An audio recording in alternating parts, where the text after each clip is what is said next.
एक राजा था। बहुत बूढ़ा हो चुका था, लेकिन मोह माया से छूट नहीं पा रहा था। बाल सफेद हो चुके थे, लेकिन राजगद्दी छूट ही नहीं रही थी। एक दिन उसने अपने दरबार में एक भव्य उत्सव रखा। आसपास के राजाओं को भी उसने उत्सव में बुलाया। उसने अपने गुरु को भी बुलाया और उत्सव को रोचक बनाने के लिए राज्य की प्रसिद्ध नृत्यकी को भी बुलाया गया। राजा ने अपने गुरु को कुछ स्वर्ण मुद्राएं दी ताकि वो नृत्यकी को नृत्य के बाद पुरस्कार में वो दे सके। रात भर नृत्य चलता रहा। सब आनंद से झूम रहे थे। सुबह होने ही जा रही थी कि नृत्यकी ने देखा तबले वाला नींद में ऊँग रहा है। वो झपकियां ले रहा है, जिसके कारण तबले की ताल धीमी हुई जा रही थी और नृत्य भी धीमा पड़ने लगा। नृत्यकी ने उसे जगाने के लिए एक दोहा पढ़ा। बहु बीती थोड़ी रही, पल पल गई बिताए, एक पलक के कारणे ना कलंक लग जाए।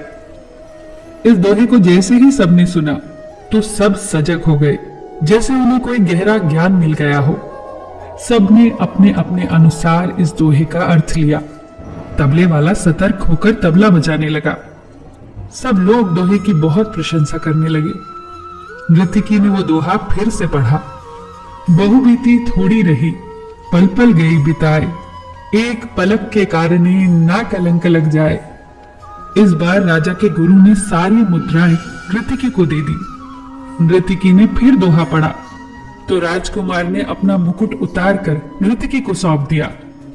नृत्यकी दोहा फिर पढ़ने लगी। इस बार राजकुमारी ने अपने गले से अपना कीमती हार निकालकर नृत्यकी को दे दिया। नृत्यकी दोहा बार बार दोहरा रही थी। अब राजा ने उसे बहुत सारा पुरस्कार दिया, लेकिन राजा अब असहज हो चुका था। उसने नृत्यकी से कहा, बस कर अब, एक मामूली सी नृत्यकी क्या सारी सभा को लूट लेगी आज?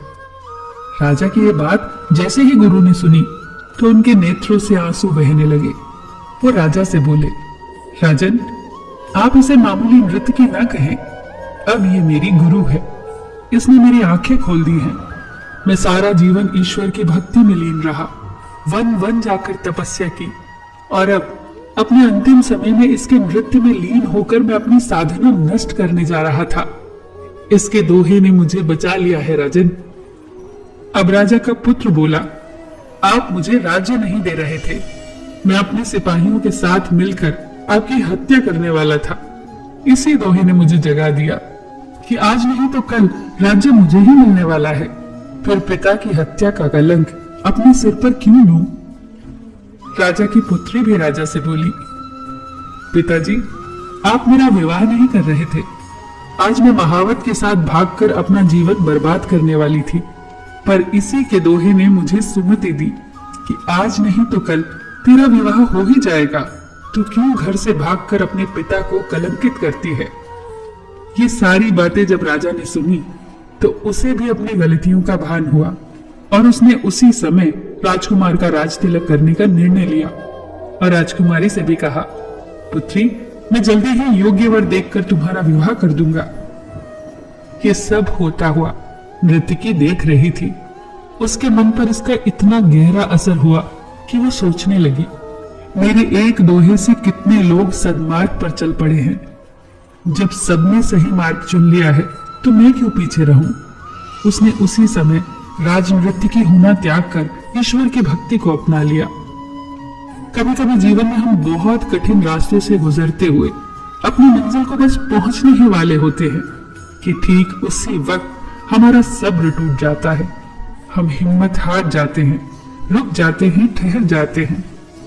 वो कहते हैं ना कि कश्तियां अक्सर किनारों पर ही डूबा करती हैं। ये बात बिल्कुल सच है कि मंजिलों पर पहुंचने से ठीक पहले ही सब्र टूट जाया करते हैं।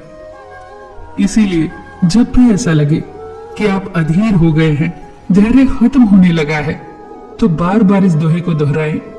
बहु बीती थोड़ी रही, पल पल गई बिताए, एक पलक के कारणे क्यों कलंक लग जाए। फिर देखना, आपके अंदर आगे बढ़ने की हिम्मत आ जाएगी, सब्र आ जाएगा, अधीरता खत्म हो जाएगी।